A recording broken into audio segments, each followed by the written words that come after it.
Assalamualaikum warahmatullahi wabarakatuh. Alhamdulillah wa syukurillah wassalatu wassalamu ala rasulillah ma ba'd. Pada kesempatan kali ini kita akan berdialog dengan Ustadz Haji Muhammad Rifki berkaitan dengan persiapan menghadapi bulan suci Ramadan 1441 Hijriah. Assalamualaikum Ustadz. Waalaikumsalam warahmatullahi wabarakatuh. Baik Ustadz, beberapa hari lagi kita akan menghadapi bulan suci Ramadan 1441 Hijriah. Nah, apa saja yang perlu kita persiapkan menghadapi bulan suci Ramadan ini Ustadz? Terima kasih. Assalamualaikum warahmatullahi wabarakatuh. Alhamdulillah wa syukrulillah wassalatu wassalamu ala rasulillah. Asyhadu an la ilaha illallah wahdahu la syarikalah wa asyhadu anna Muhammadan abduhu wa rasuluh sallallahu alaihi wasallam la nabiyya ba'dah. Terima kasih moderator kita Ibu Yenti Afrida. Kita tidak lama lagi atau sebentar lagi akan memasuki bulan suci Ramadan 1441 Hijriah. Nah, tentu selaku orang yang beriman yang akan dipanggil oleh Allah dalam melaksanakan ibadah Ramadan, kita mesti mempersiapkan diri dengan sebaik-baiknya dalam rangka mendapatkan nilai yang lebih di saat Ramadan ini. Bahwa kita bersama akan masuki Ramadan itu adalah untuk mendapatkan la'allakum tattaqun. Ya ayyuhallazina amanu kutiba alaikumusiyam kama kutiba alal ladzina min qablikum la'allakum tattaqun. Jadi takwa itu adalah tujuan yang akan kita raih ketika kita melaksanakan ibadah Ramadan ini. Nah, oleh karena itu, karena Ramadan adalah bulan yang suci, bulan yang penuh dengan keistimewaan, bahkan Ramadan itu adalah penghulu dari sekalian bulan. Penghulu ya?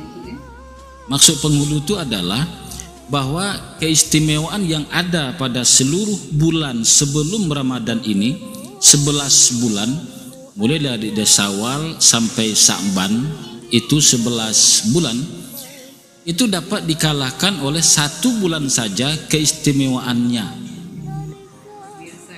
Nah, jadi sangat sia-sia kalau kita tidak ikut memanfaatkan keistimewaan Ramadan itu untuk mendapatkan kebaikan-kebaikan, pahala yang berlimpah, bahkan derajat takwa itu.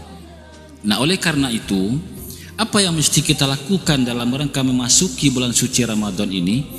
Pertama adalah niat. Kuatkan niat kita untuk memaksimalkan ibadah kita di bulan Ramadan. Innama a'malu bin niat.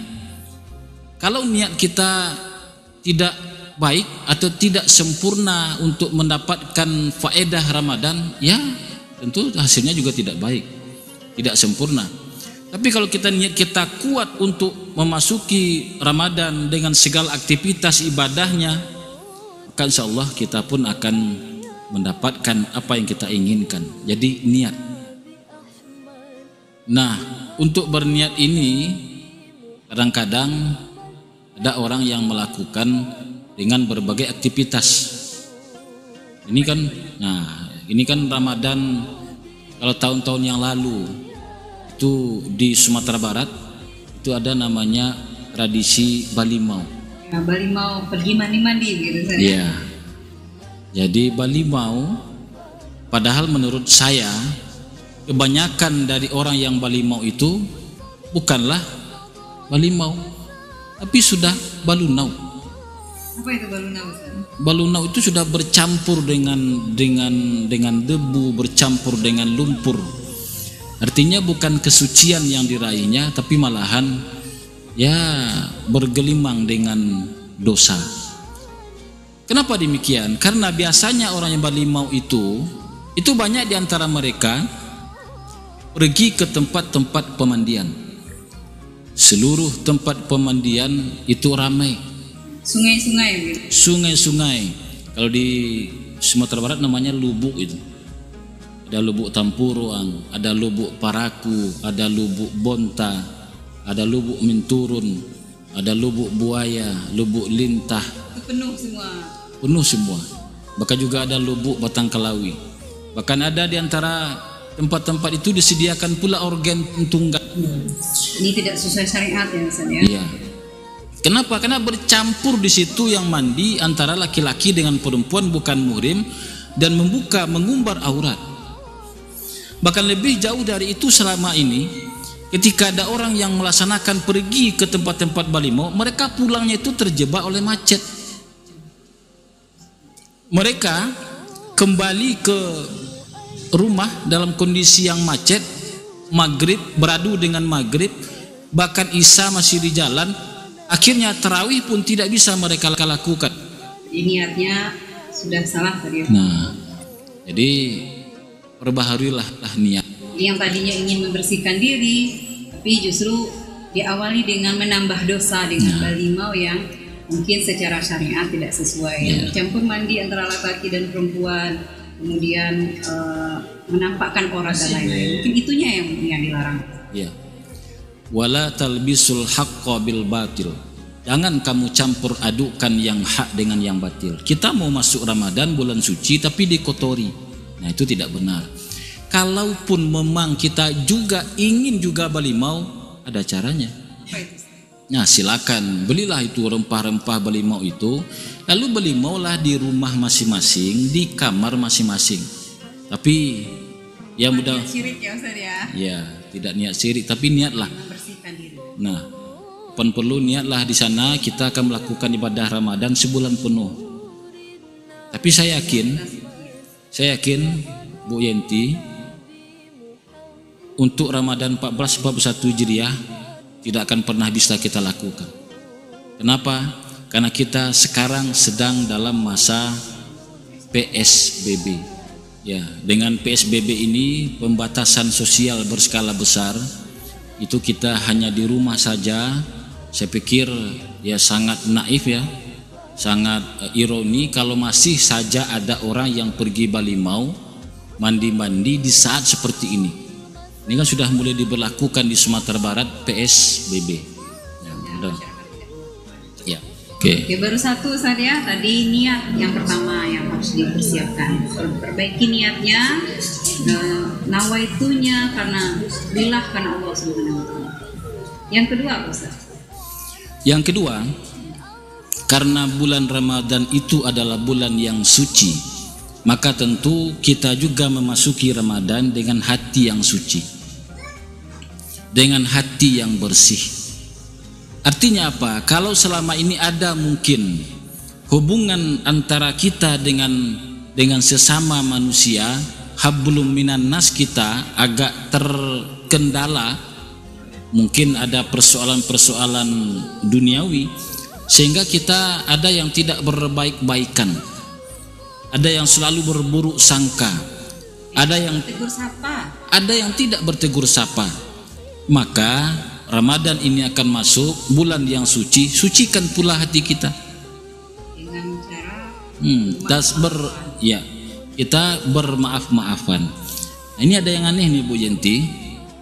Biasanya itu sebelum Ramadan itu masuk, itu banyak sekali SMS, WA, apalagi yang di Facebook, status di Facebook, di Instagram, di YouTube, semua mengucapkan marhaban ya Ramadan, mohon maaf lahir dan batin. Bahkan di Japri lah kawan-kawannya yang ada di seluruh penjuru, ada yang di Papua, ada di Jawa, ada di Kalimantan, Sulawesi, itu mereka kirimin itu ucapan selamat masuk Ramadan dan mohon maaf jika ada kekeliruan atau kesalahan. Sementara orang yang dekat dengannya selama ini, orang tuanya, istri kepada sang suami, anak-anak kepada orang tua, dia lupakan minta maaf.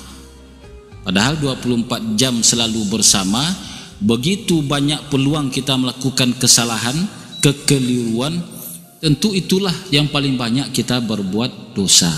Nah, disitulah yang paling penting kita minta maaf. Jadi ke keluarga inti dulu ya, misalnya, ya, baru nanti ke teman-teman ya. Mungkin kadang kita memang merasa tidak afdal kalau belum mengirim SMS, WA ke teman-teman. Padahal yang dekat tidak kita utamakan, tetangga misalnya. Ya, jadi setelah keluarga inti kita saling maafkan, barulah ke tetangga, barulah ke kawan karib kerabat, barulah kepada kawan-kawan kantor dan juga kawan-kawan yang ada di seluruh penjuru dunia, agar syiar Ramadan terasa bagi kita semua. Dan tidak perlu mendatangi ke rumah ya Ustaz ya, di situasi PSBB saat ini. Dalam situasi sekarang itu teknologi yang sangat membantu kita. Lakukanlah video call kalau ingin melihat wajah orangnya.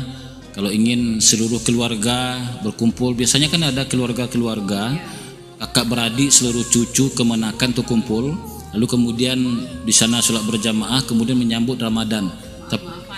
Tapi karena sekarang PSBB tidak mungkin dilakukan, ya lakukanlah dengan teknologi, lakukanlah dengan aplikasi Zoom atau aplikasi WhatsApp dan seterusnya. Penting silaturahmi tetap jalan. Ya, baru 2 misalnya tadi yang dipersiapkan adalah niatnya, kemudian mensucikan hati dengan saling bermaafan. Yang ketiga apa lagi nih Ustaz yang perlu untuk kita siapkan menghadapi bulan suci Ramadan? Baik, yang ketiga itu bagaimana kita bisa mempersiapkan fisik dan mental kita, ya, secara jasmani dan rohani kita. Bagaimana kita memasuki bulan diklat Ramadan. Jadi ya, diklat Ramadan. Kenapa? Karena Ramadan itu adalah bulan latihan fisik dan latihan mental buat kita semua. Latihan fisik menjaga kesehatan kita, saumu tasihu, wasalah kamu agar kamu menjadi sehat. Nah, jadi kalau orang ingin sehat ya puasa. Jarang sekali ada orang yang meninggal dunia karena dia puasa. Tapi kalau dia meninggal ketika berbuka puasa itu ada. Tapi kelebihan, ya, makanlah, minumlah, tapi wala tusrifu, jangan berlebih-lebihan. Kalau berlebih-lebihan ketika berbuka, ya bisa jadi maut mendatangi kita. Nah, jadi siapkan fisik kita, bahwa kita akan masuki ibadah Ramadan itu sebulan penuh. Jangan nanti niat kita hanya melakukan Ramadan, ya beberapa hari saja, tidak, tapi untuk 29 atau 30 hari bulan Ramadan. Siapkan fisik kita yang kuat. Tidak hanya untuk berpuasa, tapi juga untuk melatih kita mampu fisik kita untuk sholat tarawih, witir, tadarus, dan banyak kegiatan-kegiatan yang lainnya di bulan Ramadan ini. Nah, jadi itu pahalanya besar semua. Tidur saja itu ibadah. Naumun lis-shaimin ibadah. Tidur kamu saja di bulan Ramadan itu adalah ibadah. Wasumtu tasbih, diam kamu itu sama dengan bertasbih. Nah, apalagi kita bisa melakukan kegiatan ibadah-ibadah lainnya. Bau napas orang yang berpuasa, ya, bau napas orang yang berpuasa saja itu sama dengan rihil mist, sama dengan minyak kasturi, itu harum, minyak yang dari surga. Sekarang sudah banyak itu minyak ini dibuat orang di dunia. Dibikin orang lah parfum-parfum yang ada di Mekah itu, minyak kasturi. Nah, kemudian secara rohani kita persiapkan diri kita bahwa kita akan masuki bulan latihan untuk bagaimana kita taat kepada Allah. Selama Ramadan itu nanti kita akan merasa diawasi dengan pengawasan yang melekat. Kenapa? Karena sangat banyak peluang bagi kita ini. Sangat banyak peluang bagi kita untuk bisa berbuka puasa di siang hari Ramadan. Apalagi sekarang PSBB. Kita di rumah saja. Tidak mungkin ada orang air galonnya itu dibikin garis per hari. Bisa saja nanti ada diambil sedikit-sedikit. Enggak taunya diminum. Dan orang lain bisa saja tidak melihat ya. Ya. Jadi orang yang berpuasa itu adalah pengawasan malaikat, maka dia akan terbiasa dengan sikap-sikap mental kejujuran itu. Baik Ustaz, terkait dengan surat edaran Menteri Agama nomor 6 tahun 2020 untuk tidak melakukan ibadah tarawih dan tadarus di masjid, dan juga sudah keluar edaran dari MUI untuk beribadah di masjid selama masa COVID-19 ini. Nah, bagaimana kira-kira menurut Ustaz? Ya, jadi selaku kita warga negara yang baik, tentunya kita patuh kepada Allah, patuh kepada Rasulullah dan ulil amri. wa ati'ullah war rasul wa ulil amri minkum, dan pemerintah di antara kita.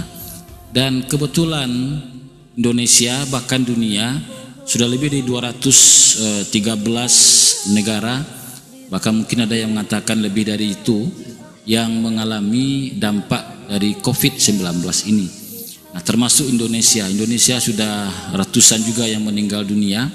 Maka mengingat bagaimana upaya untuk mencegah penyebaran COVID-19 semakin merajalela, maka dilakukanlah PSBB, kemudian keluar SE dari Menteri Agama tentang cara beribadah selama bulan Ramadan, yaitu di rumah saja, di keluarga inti.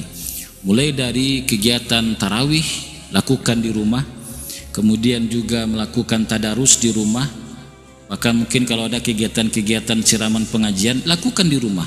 Kalau tidak nanti aplikasi, ada YouTube, ada aplikasi-aplikasi yang lainnya secara teknologi. Nah, kenapa itu mesti kita lakukan? Agar memutus mata rantai dari COVID-19 ini. Kalau semua kita patuh dengan protokol yang disiapkan oleh pemerintah ini, maka insya Allah kita akan segera hidup normal kembali. Tapi kalau masih saja banyak orang yang melanggarnya, merasa cuek, maka akibatnya tentu akan lama negara kita terbebas dari COVID-19. Nah, ada orang bertanya, Bu Yenti, Pak, kami rindu ke masjid.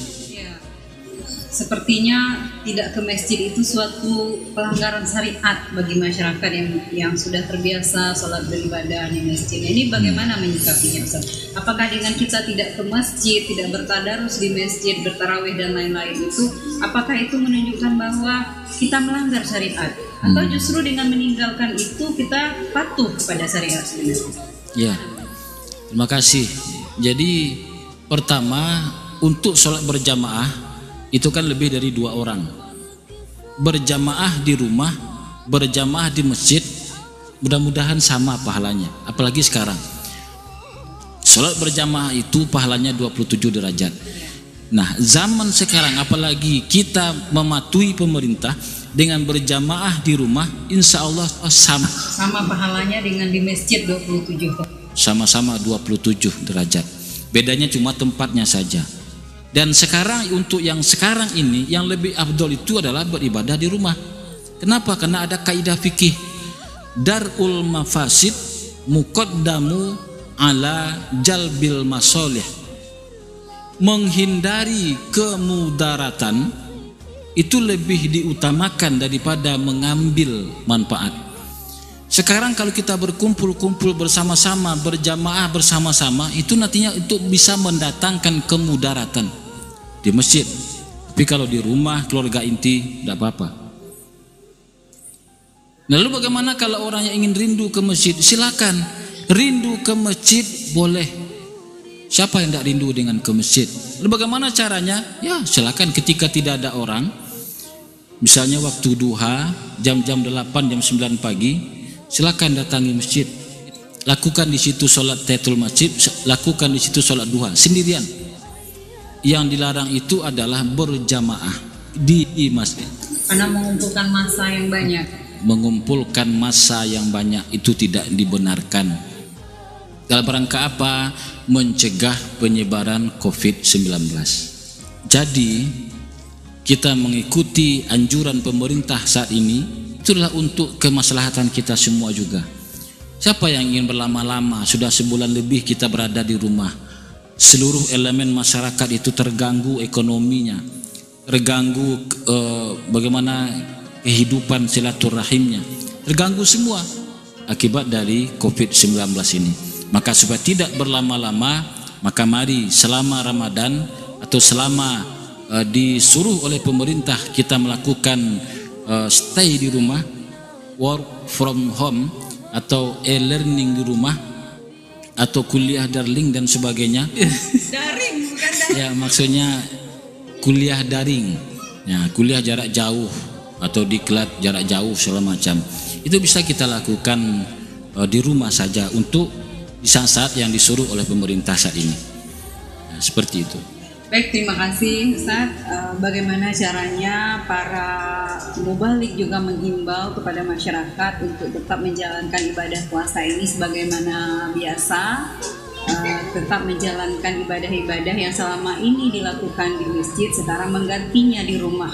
Dihimbau bahwa kepala keluarga juga tetap melakukan salat tarawih, menjadi imam, bertadarus atau berceramah di bulan Ramadan ini, Ustaz. Baik, terakhir kami tetap menghimbau kepada kita semua bagaimana kita tetap mensyiarkan Ramadan. Kenapa? Karena Ramadan adalah bulan yang penuh dengan keistimewaan. Kita bisa meraihnya, kita bisa mendapatkan keistimewaan itu walaupun kita tetap beribadah di rumah.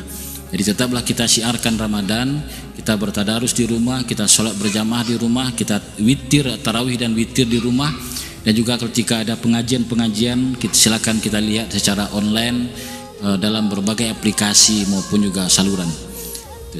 Terakhir, selamat memasuki ibadah bulan suci Ramadan 1441 Hijriah. Mohon maaf lahir dan batin. Assalamualaikum warahmatullahi wabarakatuh. Demikianlah dialog singkat kita terkait dengan persiapan menghadapi bulan suci Ramadan. Selamat menunaikan ibadah bulan suci Ramadan. Mohon maaf lahir dan batin. Terima kasih. Assalamualaikum warahmatullahi wabarakatuh.